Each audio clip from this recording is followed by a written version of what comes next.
Hey guys, Scar9 here, and welcome back to my channel today. And before we get started, I do want to say there are going to be heavy Destiny 2 spoilers in this video. So if you don't want to know anything about these subclasses of Destiny 2, please click off of this video. But now that you've been warned, in this video we're going to be checking out the leaked pathways for all three of the returning Taken King subclasses within Destiny 2. Now all of this information comes from the Destiny subreddit. Someone managed to get a hold of the official Destiny 2 strategy guide, and they were posting pictures with it all over the Reddit. So we got information regarding these subclasses, and in this video we're going to go over each of the different pathways. So let's go ahead and get into it. So the first one we're going to be checking out are the two pathways for the Night Stalker subclass in Destiny 2. So the first pathway we're going to be taking a look at is the upper pathway called Way of the Trapper, and this one, as always, has four main abilities or perks. So the first one is called Snare Bomb. Throw a smoke bomb trap from a distance with this melee ability. The smoke bomb sticks to surfaces and detonates when enemies are near, slowing and disorienting them. So that is essentially just the smoke bomb grenade from Destiny 1. It does the exact same thing, it appears. The second perk is called Keen Scout. Sprint and sneak faster and gain an enhanced tracker.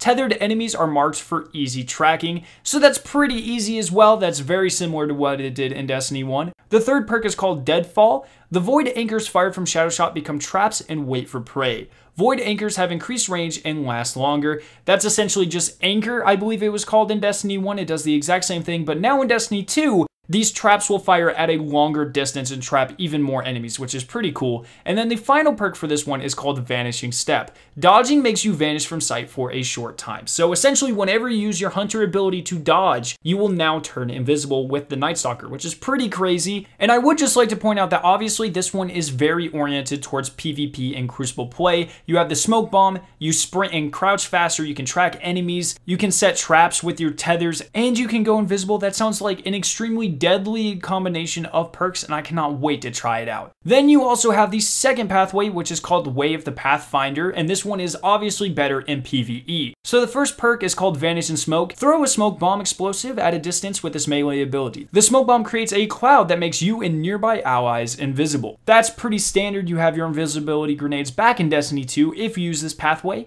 Then the second perk is called Lockdown. Grenade and smoke effects last twice as long, allowing for strong territorial control and increased damage potential.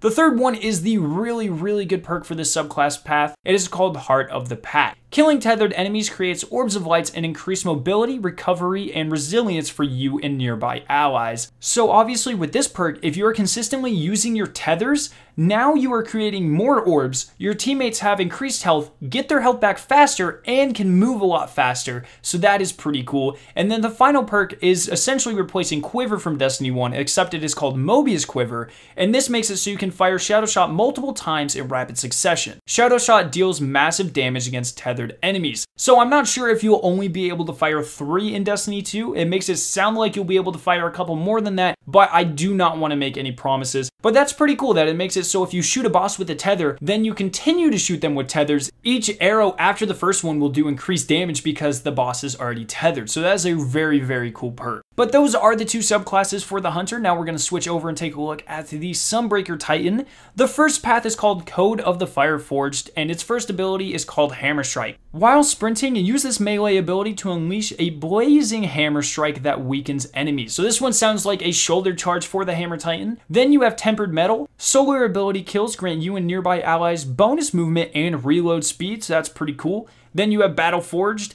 Enemies killed by Hammer of Soul explode. That's the same thing as it was in Destiny 1. And then finally you have Vulcan's Rage. Hammers shatter into explosive molten embers on impact. So essentially that's kind of like what it did in Destiny 1 where there's an area of effect. I'm pretty excited to see how that works and how this entire pathway works in general. I can't really get a great feel for that one. It seems like it'll be decent in Crucible, but I'm not sure what'll make it better or even different than Dawnblade. So I'm interested to see how that plays out. And then you have this second pathway called Code of the Siegebreaker.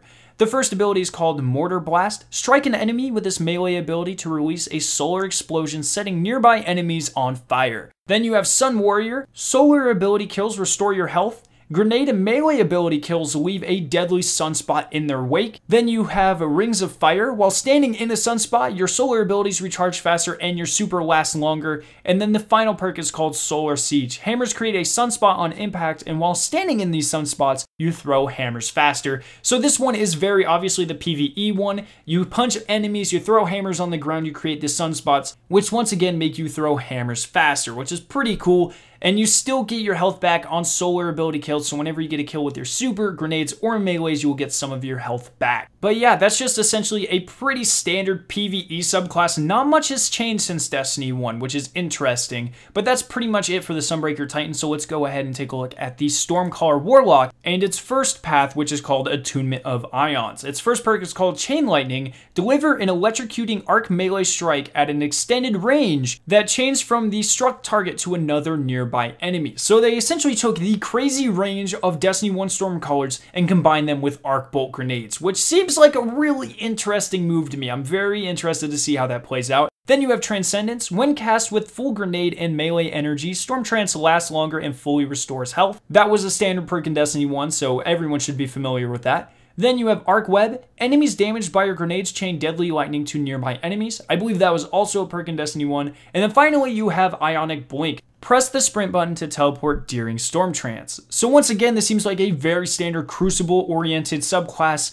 You can damage multiple enemies with one ability. You can blink whenever you're in your super, stuff like that. So it seems like it'll be pretty good, but I'm just not sure if it'll be better than Dawnblade. And then finally, you have the second skill tree called Attunement of the Elements. So the first ability is called Gale Force. This electrocuting melee ability hits at extended range and recharges your super grenade and melee energy. So that one sounds insane. It doesn't say you have to get kills to restore all of these things. It just says you have to get hits with it, and that will increase your super grenade and melee energy, which seems a little bit crazy. I'm interested to see how much they will reduce your cooldowns though. Then you have the Landfall perk. On casting Storm Trance, fire a ball of lightning into the ground, creating a devastating shockwave under you. Everyone knows Landfall. Then you have Rising Storm. Your rift charges faster when allies are close. That's a really interesting one because it encourages you to work as a team. And then finally you have Arc Soul. Your rift now grants you or any ally who uses it an Arc Soul to aid in battle.